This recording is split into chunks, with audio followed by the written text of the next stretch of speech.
कारण होता काय माझी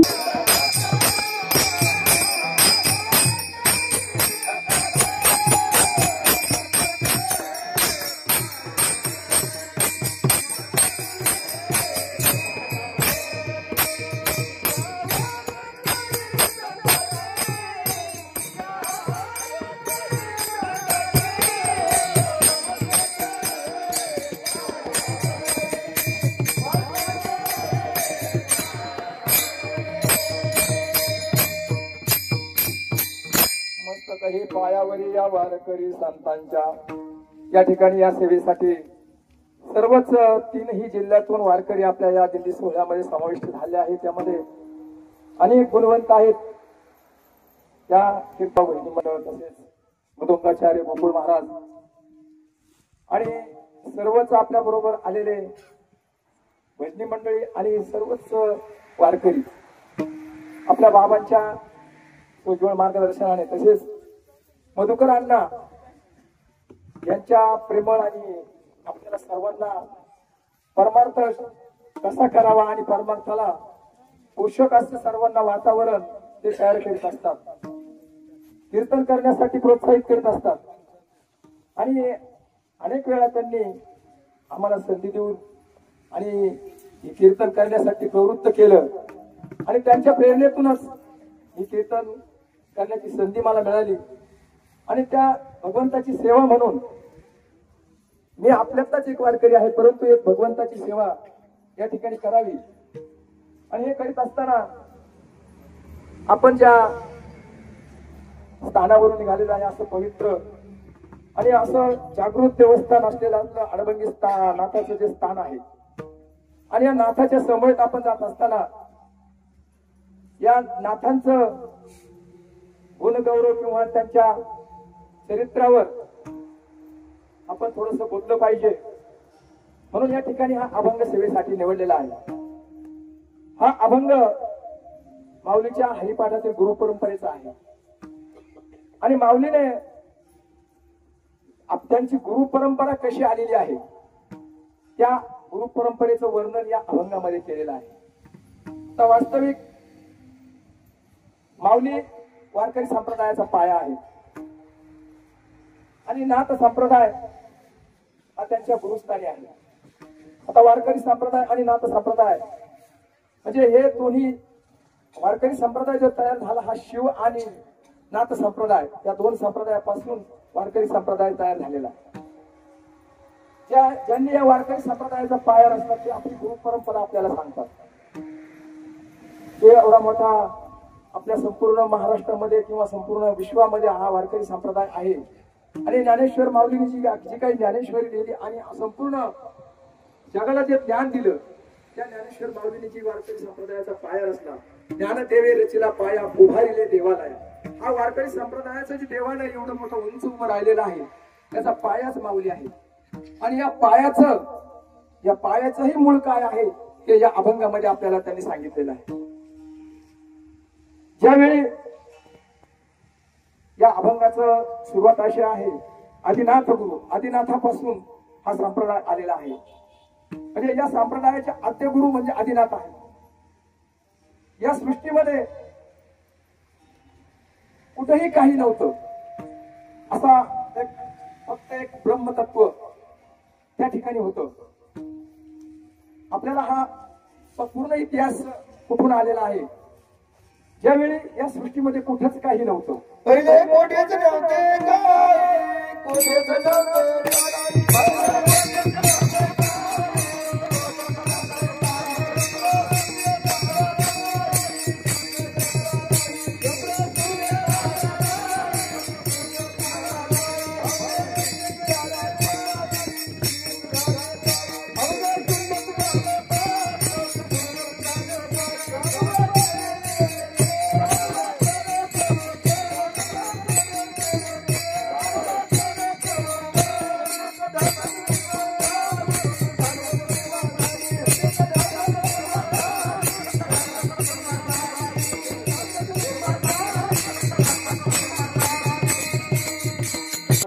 शून्याची होती पायी कानोबा तेरे तेरे ते म्हणजे या विश्वामध्ये कुठेही काही नव्हतं त्यावेळी एक तत्व तयार झालं आणि त्या तत्वापासून आणि या सृष्टीची जी निर्मिती झाली ही मायेपासून झाली. तिथे एक ढालगज निर्माण झाली, म्हणजे ढालगज म्हणजे माया, आणि या मायेपासून संपूर्ण विश्वाची निर्मिती झाली.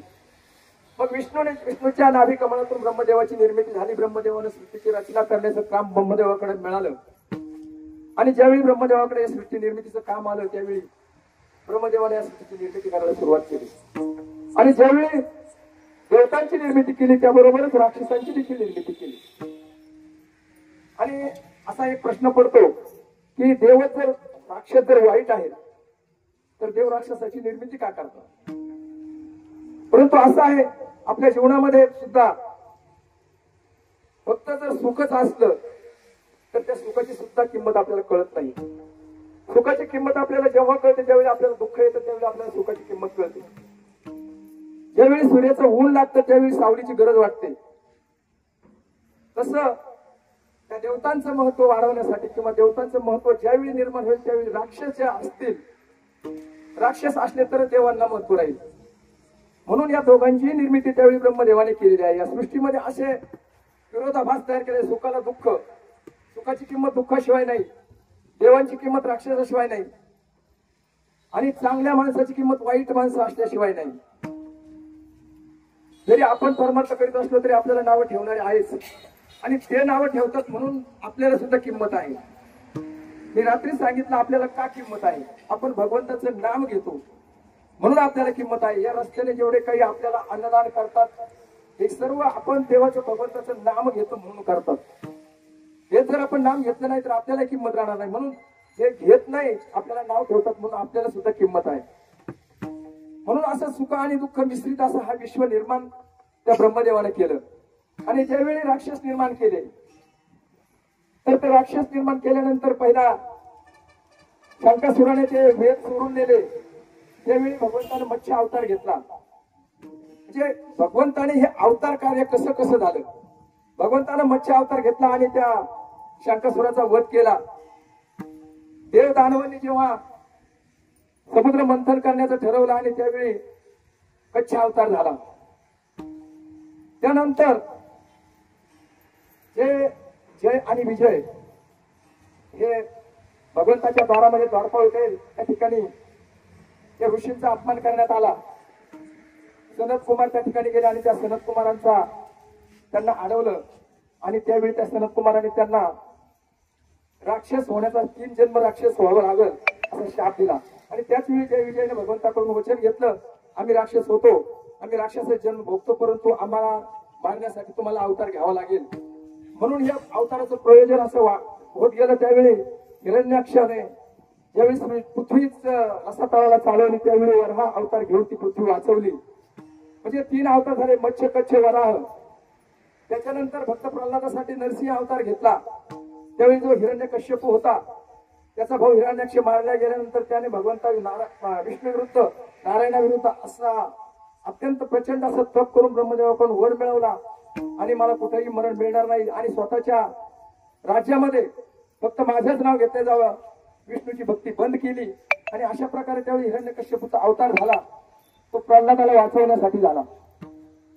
त्याच्यानंतर बळीराजाला मारण्यासाठी रात्री आपण सांगितलं तो वामन अवतार झाला. त्याच्यानंतर परशुराम अवतार झाला. जमदग्नी ऋषी आणि रेणुका माता यांच्या पोटी परशुरामाचा अवतार झालेला आहे. आणि 21 वेळा परशुरामाने क्षत्रिय अशी पृथ्वी केलेली आहे. त्याची कथा वेगवेगळ्या आहेत. आणि परशुरामाचा अवतार झाल्यानंतर प्रभू रामचंद्राचा अवतार झाला. आणि प्रभू रामचंद्राच्या अवतारानंतर भगवंतांना त्या गोपाल कृष्णाने द्वापार युगामध्ये अवतार घेतला. असा हा अवतार घेत घेत आल्यानंतर द्वापार युग संपत आलेलं आहे. भगवंताने गोकुळात अवतार घेतला, गोकुळात लीला केल्या आणि सर्व लीला केल्यानंतर मथुरेला आले, कंसाचा वध केला मथुरेला आणि त्याच्यानंतर द्वारकेला गेले. द्वारकेला राज्य केलं 125 वर्ष. भगवंतानं राज्य केल्यानंतर भगवंत या पृथ्वी तलावर राहिल्यानंतर भगवंताला निज धामाला जाण्याची वेळ त्या ठिकाणी आलेली आहे. आणि भगवंत ज्यावेळी निज धामाला जाणार होते त्यावेळी भगवंताला माहिती होतं यानंतर आता कलियुग सुरू होणार आहे. भगवंताने विचार केला कलियुगामध्ये जसं हे आपण आता पाहिले असे अवतार घेणं शक्य नाही. म्हणून यापुढे कलियुगाला माणसाचं आयुष्य कमी होणार आहे. आणि माणसाचं आयुष्य कमी झाल्यानंतर माणसाला त्या ठिकाणी तपश्चर्या करून एवढं भगवंताला प्रसन्न करणं आणि एवढं तप साधना जे काही या कलियुगामध्ये शक्य नाही, जे काही योग याग यज्ञ याला भगवंत साध्य होणं शक्य नव्हतं. म्हणून आता हे आयुष्य कमी झालेलं आहे.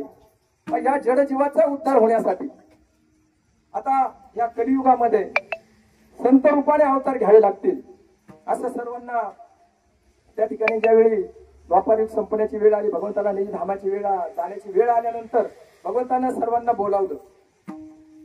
त्या ठिकाणी बोलावल्यानंतर कोणी कोणता अवतार घ्यायचं हे ठरलं.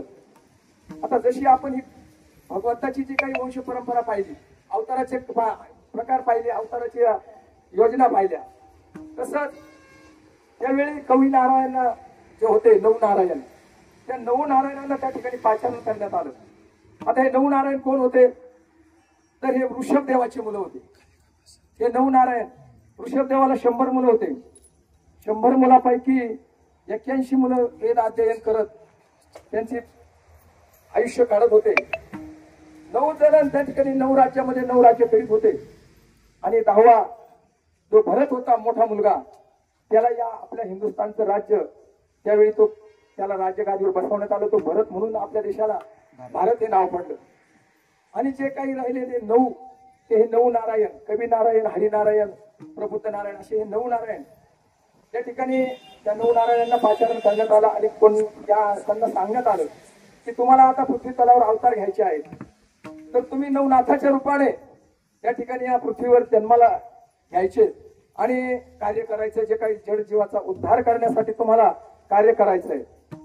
आणि त्याच वेळी सांगितलं भगवंतानं मी देखील अवतार घेणार आहे. आणि त्या ठिकाणी उद्धवाला सांगितलं तू नामदेव म्हणून अवतार घे.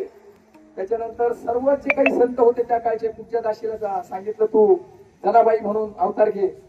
रामदास हनुमंतरायाला सांगितलं तुम्ही रामदास स्वामी म्हणून अवतार घ्या. अशा प्रत्येकाला जे काही अवतार कार्य वाटून दिलं. आणि भगवंतानं सांगितलं की ज्यावेळी कलियुगाला प्रारंभ होईल त्यावेळी तुम्ही अवतार घ्याल, त्यावेळी आम्ही देखील अवतार घेणार आहोत. तर भगवंतानं देखील कोणते अवतार घेतले? सदाशिवाचा अवतार,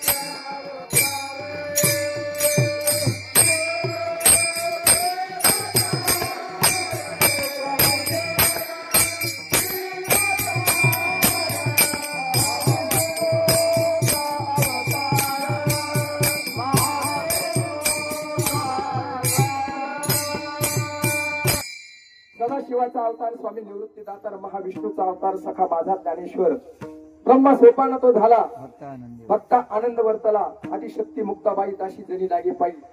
आणि या 4ही शक्तीने त्यावेळी हे अवतार घेण्याचं निश्चित झालं. आणि या 4 भावंडाच्या रूपाने ते अवतार घेण्याचं ठरलं. आणि त्या ठिकाणी कलियुगाला प्रारंभ झालेला आहे. आता कलियुगाला प्रारंभ झाल्यानंतर त्या ठिकाणी उपरीचर वसू जात असताना त्यांनी एका उर्वशीला बघितलं. आणि त्यांचं तेज संकलित झाल्यानंतर त्या ठिकाणी कामोत्तेजित झाल्यानंतर त्यांचं तेज त्या यमुनेच्या पाण्यामध्ये पडलं. आणि यमुनेच्या पाण्यात पडलेलं तेज त्या एका माशाने गिळलं. आणि माशाच्या पोटामध्ये तेज गेल्यानंतर त्या ठिकाणी त्या कवी नारायणाने त्या ठिकाणी अवतार घेतला. आणि त्या माशाच्या पोटामध्ये गर्भ वाढायला लागलेला आहे. आणि तो गर्भ त्या ठिकाणी वाढत असताना हळूहळू इकडं नारद महर्षी शिव आणि पार्वती त्यांच्या पार्वतीच्या भेटीसाठी गेले. आणि पार्वती मातेला सांगितलं आता ही योजना करायची असते म्हणून संत हे प्रत्येक वेळी जाऊन ते कार्य करत असतात. आता नारद मुनींकडे भांडण लावायचं काम होतं असं आपण म्हणतो, परंतु हे जे काही घडणार आहे पुढं हे घडवण्यासाठी नारद मुनी प्रत्येक वेळी त्यांचं कार्य त्या ठिकाणी असायचं. म्हणून नारद मुनी पार्वती मातेकडे गेला आणि पार्वती मातेला सांगितलं शिव तुमच्याकडे बरोबर खरं बोलत नाही, तुम्हाला सगळ्या गोष्टी खरे सांगत नाही, तुम्ही त्यांना विचारत नाही. आता पार्वती मातेने सांगितलं मला कोणतीही गोष्ट माझ्यापासून लपवलेली नाही. शिवाची प्रत्येक गोष्ट मला ते सांगतात आणि त्या माझ्याकडे त्यांच्याबद्दल तक्रार त्यांनी केली नारद मुनींनी पार्वती मातेकडे. आणि पार्वती मातेला राग आल्यानंतर पार्वती मातेने शिव आल्यानंतर विचारलं, शिवांना तुम्ही माझ्याशी खोटं बोलता, मला काही गोष्टी सांगत नाही. आता शिवांना सुद्धा लक्षात आलं आता ही वेळ कुणी लावलेली आहे. आता नारद महर्षी येऊन गेल्यानंतर काय होणार आहे सर्व देवांना कळत होतं. आणि त्या ठिकाणी शिवांनी सांगितलं, तुला कुणी सांगितलं म्हणजे नारद महर्षींनी सांगितलं की तुम्ही मला सांगा तुमच्या गळ्यातील ज्या मुंडमाळा आहेत या आजपर्यंत तुम्ही मला सांगितलेलं नाही कशाच्या आहेत. आणि शंकराला लक्षात आलं, शंकराने सांगितलं की तुला जरी वाटत असलं पण ह्या प्रत्येक अवतारात तू तुझा आठवण म्हणून की तुझ्याच मुंडक्याच्या माळाने गळ्यामध्ये घालतो असे तुझे अनेक अवतार झाले आणि त्या अनेक अवताराच्या माळा तुझ्या मुंडक्याच्या ज्या माळा आहेत त्या माझ्या गळ्यामध्ये मी धारण करतो तुझी आठवण म्हणून. आता पार्वती मातेला विचार पडला, अनेक जन्म झाले आणि तुम्ही तसेच राहता आणि मी मरते, याचं नेमकं कारण काय सांगितलं भगवंताने सांगितलं ते ब्रह्मतत्व आहे, ते तुला लवकर लक्षात येणार नाही.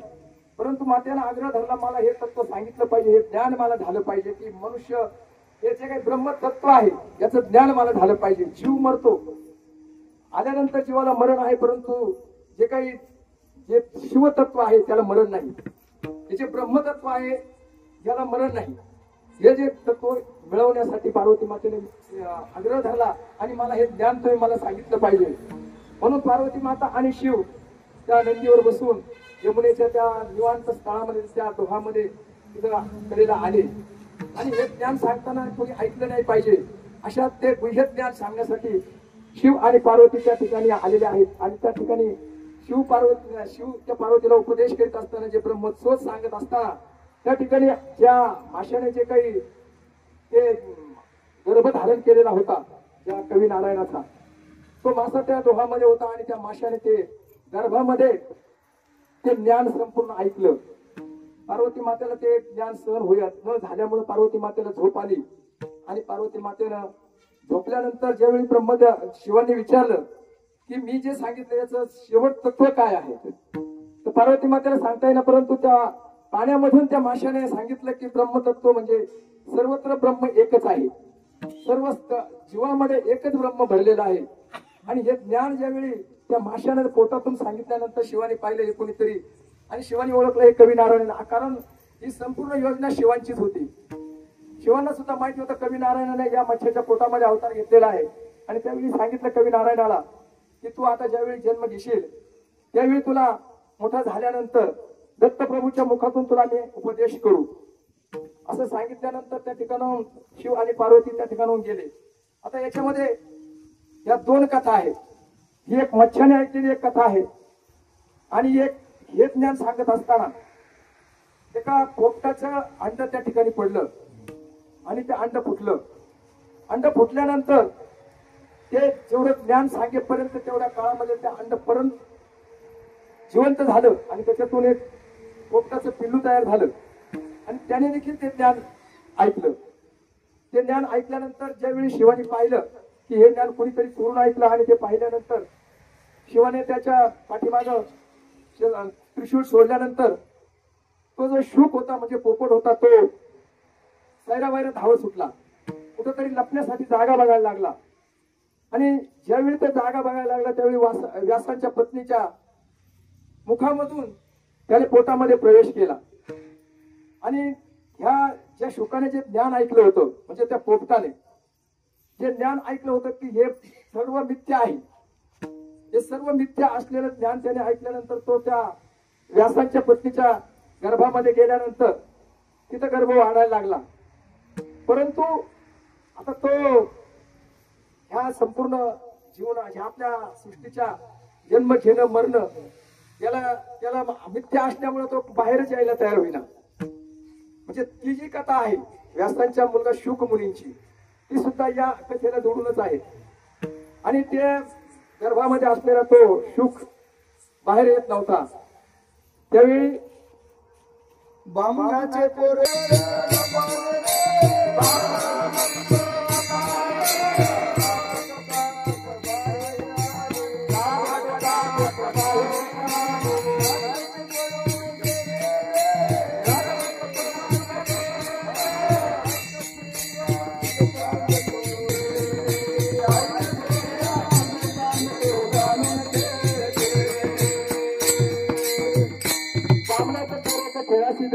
12 वर्ष लपाले रे. कापत कापत बाहेर आले ते नागवेची पळून गेले रे. व्यासांनी त्याला अभय दिलं. सांगितलं अरे तू किती दिवस आईच्या गर्भामध्ये राहणार, 12 वर्ष झाले तरी तू बाहेर यायला तयार नाही. आणि त्यावेळी शुकमुनीने सांगितलं मी बाहेर येणार नाही. परंतु शुकाने सांगितलं तुला काही घाबरायचं कारण नाही, मी आहे, तू बाहेर ये. आणि तो तसाच बाहेर आल्यानंतर तो तसाच नागवाच पळून गेला. ते शुकमुनी संसार सोडून पळून गेले. पुढे जनकांनी त्यांना उपदेश केला. आता ही कथा वेगळी आहे, परंतु हा जे काही ब्रह्मज्ञान सांगितलं त्यावेळी ते शुकाने देखील ते ज्ञान ऐकलेलं होतं. आणि ह्या मत्स्याच्या पोटामध्ये कवी नारायण देखील ते ज्ञान ऐकलं होतं. आणि पुढं त्या मत्स्यानं ते अंड त्या नदीच्या किनारी टाकलं. आणि त्या नदीच्या किनारी टाकताना त्या ठिकाणी एक कोळी, त्या ठिकाणी कमिक नावाचा कोळी ते मासे पकडत होता. त्याची बोट होती ती मासे पकडण्याची. त्या बोटीवर तो मासे पकडत होता. आणि मासे पकडत असताना त्या ठिकाणी ते अंड कडेला पडलेलं होतं. आणि त्या माशांचे बारीक मासे खाण्यासाठी बदक त्या ठिकाणी, बदकांचा थवा त्या ठिकाणी बसलेला असताना त्यांनी ते अंड पाहिलं. आणि त्या अंड्याला त्यांनी सहज चोच मारल्यानंतर, आणि अंड्याला चोच मारल्यानंतर त्या ठिकाणी ते गर्भ पूर्ण झालेला होता. आणि त्या अंड्यामधून एक तेजस्वी बालक असं जन्माला आलेला आहे. आणि त्याचा लख असा प्रकाश त्या ठिकाणी आल्यानंतर पडला. आणि ते बदक सगळे उडून गेले. आणि त्या बगळे उडून गेल्यानंतर त्या कमिक नावाच्या कोळ्याने बघितलं इथं काहीतरी झालं. आणि हे पक्षी उडून गेले. आणि त्या ठिकाणी पाहिलं तर एक तेजपुंज असं बालक त्या ठिकाणी जन्माला आलेलं होतं. आणि त्या बालकाला त्याने उचललं आणि घरी आणलं. आता योगायोगाने त्याला सुद्धा मुलबाळ नव्हतं. आणि मुलबाळ नसल्यामुळे त्याने घरी आणलं. गावामध्ये पाहिलं, गावामध्ये खूप आनंद झाला. त्याला मुलबाळ नव्हतं. परंतु एक नदीच्या किनारी अचानक भगवंताचं स्वरूप म्हणजे ते झालेला प्रकार त्याला सांगितलं. दिव्य असा प्रकाश त्या ठिकाणी पडला होता. आणि हे दिव्य बालक त्या ठिकाणी मला सापडलं. आणि घरी आणलं. पत्नीला सांगितलं आपल्याला सुद्धा मुलबाळ नव्हतं. आणि आपल्याला सुद्धा हे भगवंतानं आता हा प्रसाद दिलेला आहे. आणि यालाच मुलगा म्हणून आपण मोठं करू आणि याचं संगोपन करू. आणि त्या ठिकाणी त्यांनी अत्यंत आनंदानं असं संगोपन करायला सुरुवात केली. आता त्या ठिकाणी भगवंताची लीला असते. एक लहान बालकाला दुधाशिवाय दुसरं काही पचू शकत नाही. परंतु भगवंत या जीवाची काळजी करतो की आपण जन्मण्याच्या आधीच आपल्या दुधाची व्यवस्था भगवंताने केलेली असते. आणि हे आहे बाळा दूध कोण करीत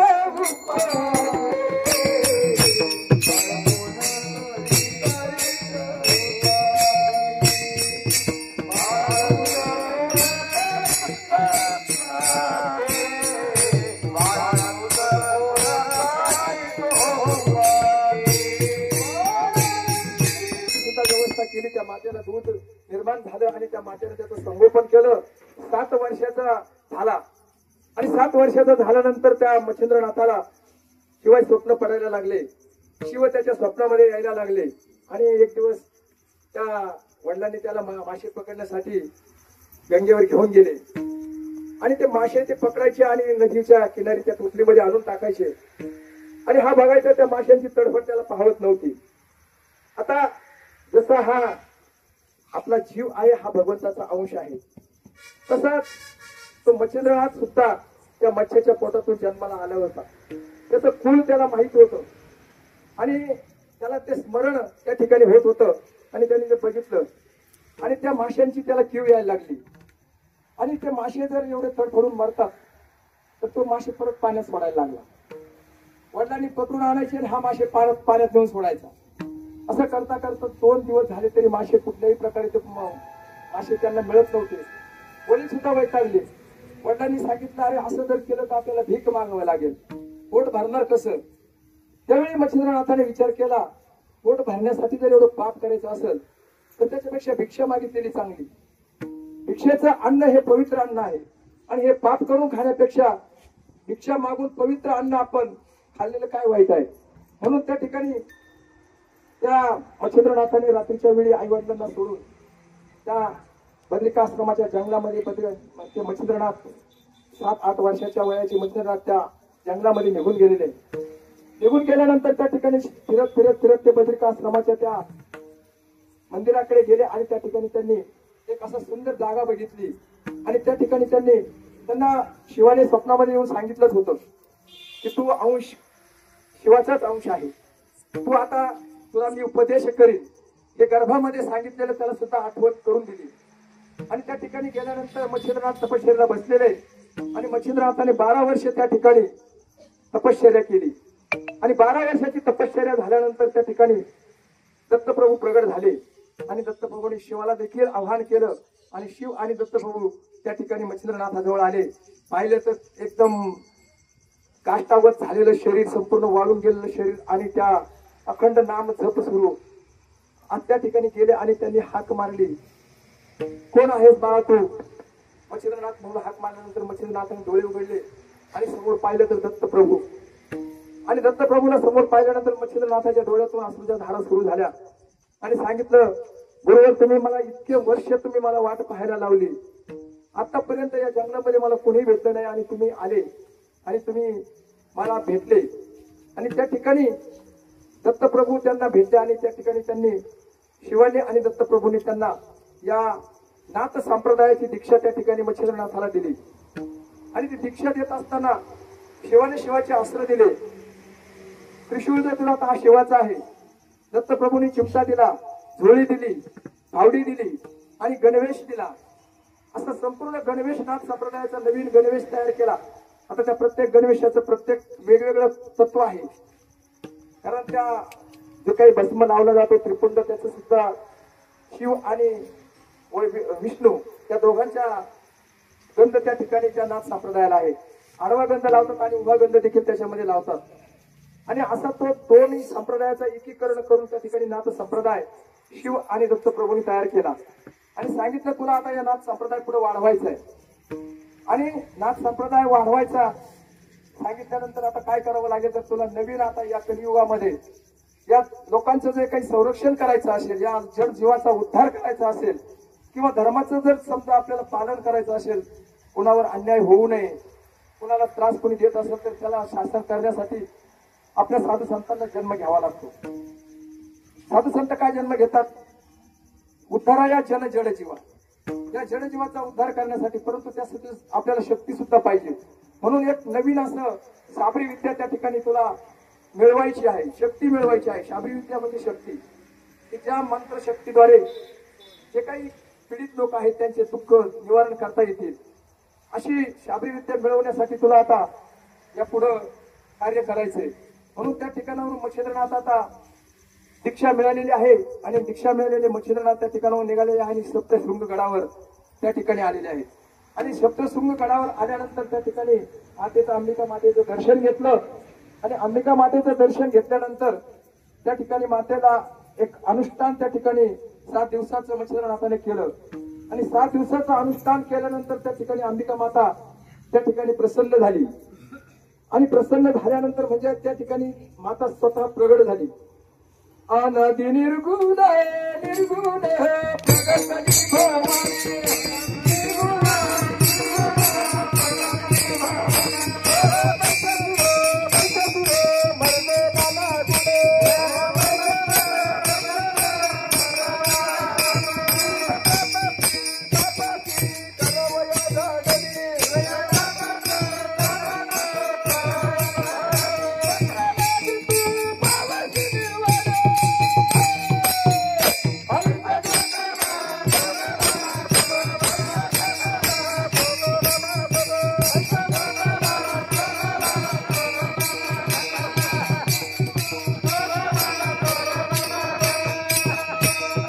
विचारलं, तुझं काय म्हणणं आहे, कशासाठी एवढी तपश्चर्या केली?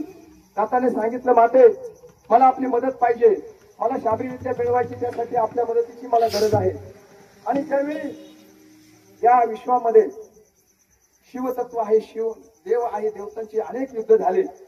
परंतु सर्व युद्धामध्ये ज्यावेळी देवतांना सुद्धा हार पत्करायची वेळ येत होती, त्यावेळी शेवटी या मातेला शक्तीला सुद्धा अवतार घ्यावा लागायचा. आणि प्रत्येक वेळी शक्तीने अवतार घेऊनच राक्षसांचा संहार केलेला आहे.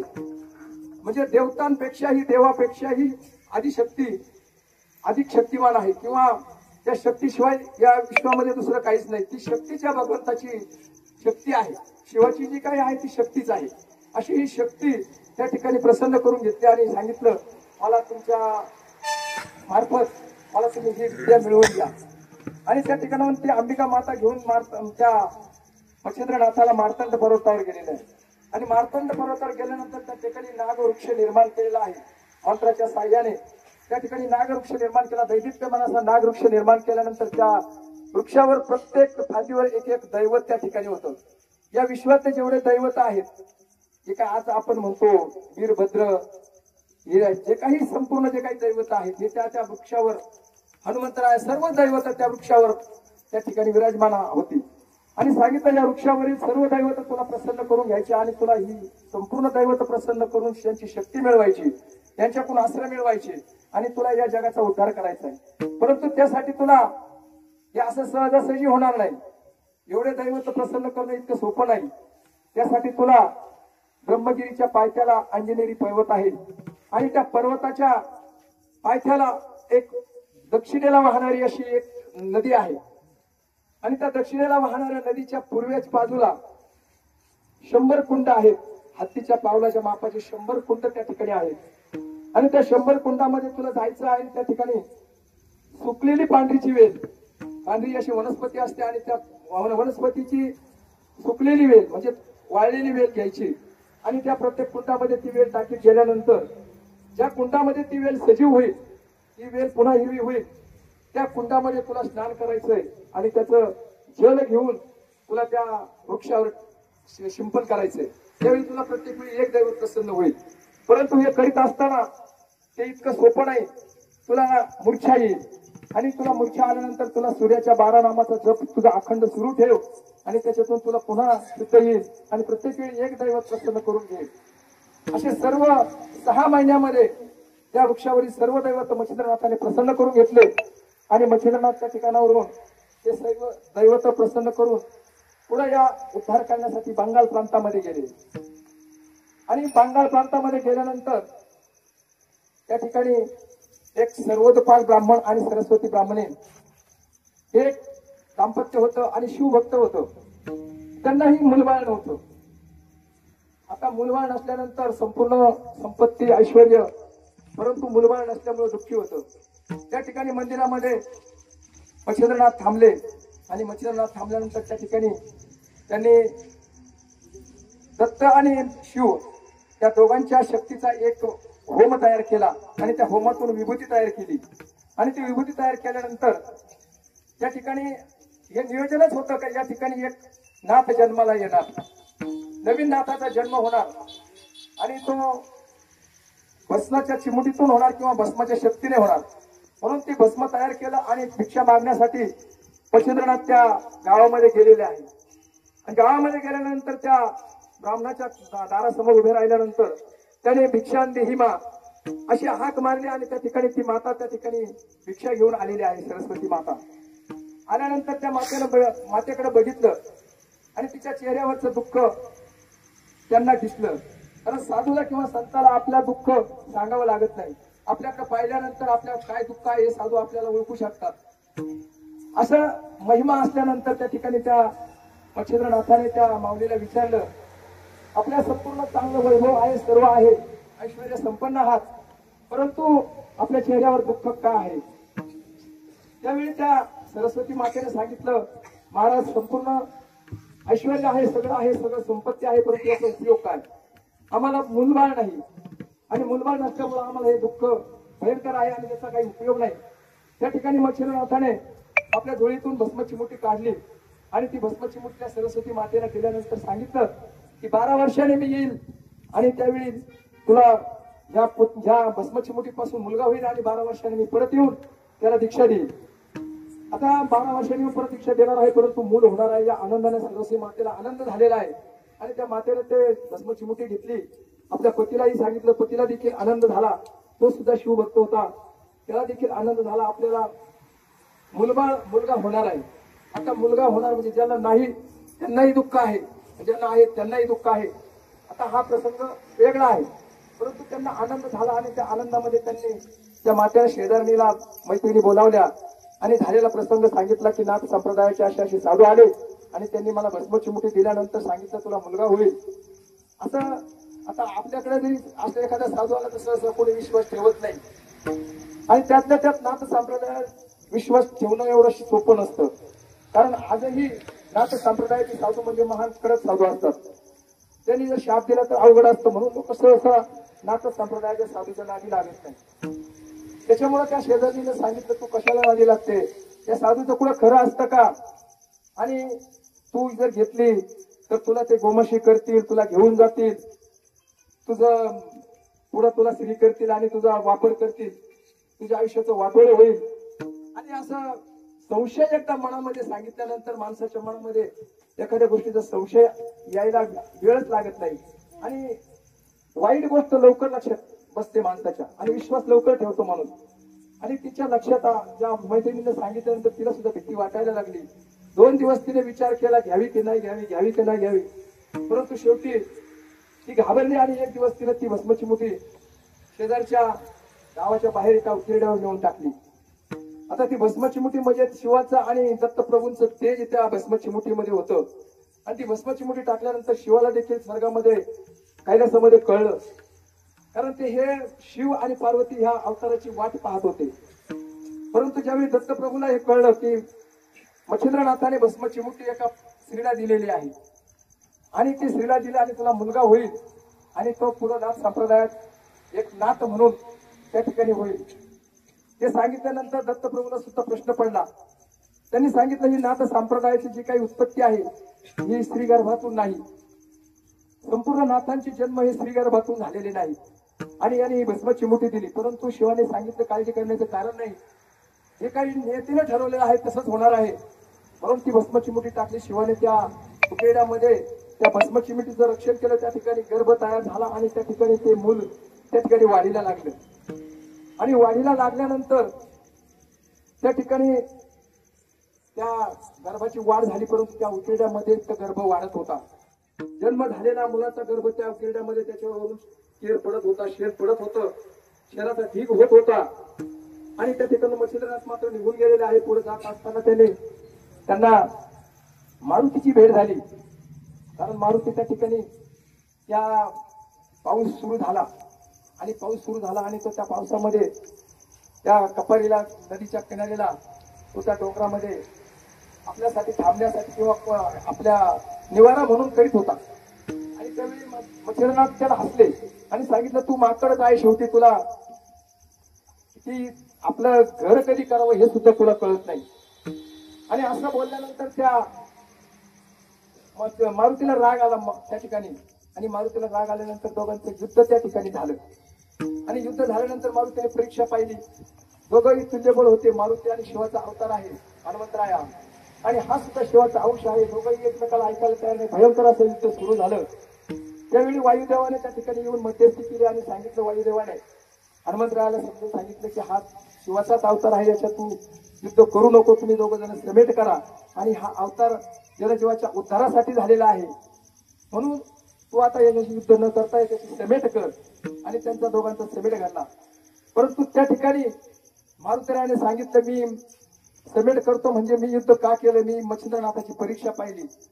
ज्यावेळी त्या नागवृक्षावर मी शक्ती यांना दिलेल्या आहे, आम्ही सर्वांनी त्या शक्ती किती प्रमाणात आहे हे पाहण्यासाठी मी त्या मच्छिंद्रनाथाची परीक्षा घेत होतो. परंतु मी सुद्धा एका प्रश्नामध्ये माझ्या एक ओझं आहे आणि मी एक शब्द दिलेला आहे, त्या शब्दामध्ये मी गुंतलेलो आहे आणि तो शब्द मला पूर्ण करायचा आहे. त्यासाठी मच्छिंद्रनाथाची मला गरज आहे आणि त्यासाठी तुला मला एक वचन द्यावं लागेल. म्हणून त्या मच्छिंद्रनाथाने हनुमंतरायाकडे हनुमंतरायाने मच्छिंद्रनाथाकडे वचन मागितलं. सांगितलं, तुला स्त्री राज्यामध्ये जावं लागेल. आणि मच्छिंद्रनाथाने त्यावेळी पहिल्यांदा सुरुवातीला विरोध केला की आम्ही नाथ संप्रदाय आहे, मी जगाच्या उद्धाराकरता अवतार घेतलेला आहे, मला अवतार कार्य करायचं आणि तू श्रीराज्यात जायचं सांगतो. परंतु ज्यावेळी ती पूर्ण कथा त्या श्रीराज्याची हनुमंतरायाने सांगितली की त्या ठिकाणी प्रभू रामचंद्रानेच हे नियोजन केलेलं आहे आणि हे नियोजन म्हणजे अनेक अवतारामध्ये झालेलं आहे. ते अनेक अवतार प्रभू रामचंद्राने सांगितले, अनेक अवतार झाले, अनेक अवतारामध्ये अनेक मारुतीचे अवतार झाले.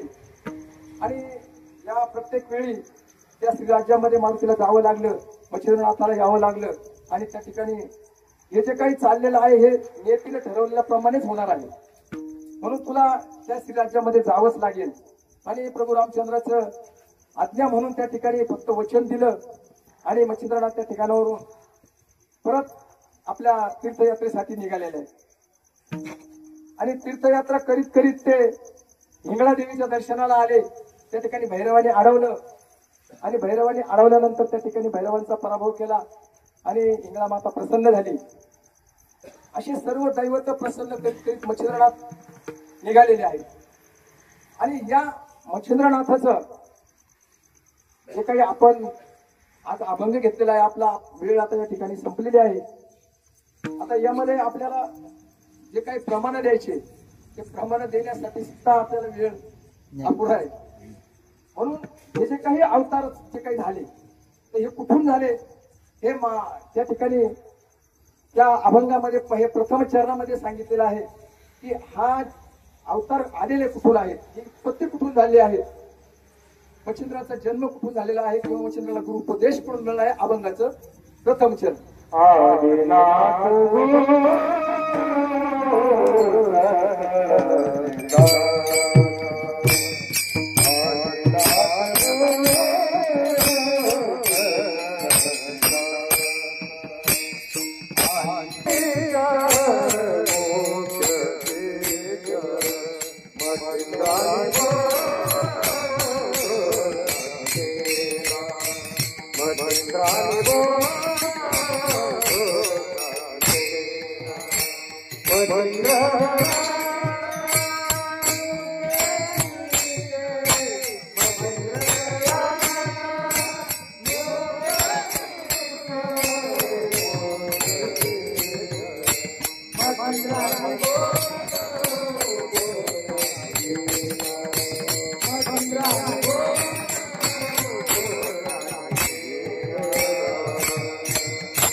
जो काही मुख्य शिष्य म्हणून मच्छिंद्रनाथाने त्या ठिकाणी अवतार कार्य सुरू केलेलं आहे.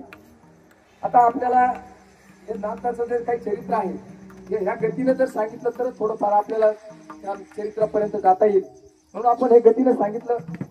या ठिकाणी या सेवेसाठी आपल्याला सर्वांनी जी काही साथ दिली त्या सर्वांच्या याच्या चरणावर नतमस्तक होतो आणि सेवेला पूर्णविराम. ज्ञानेश्वर माऊली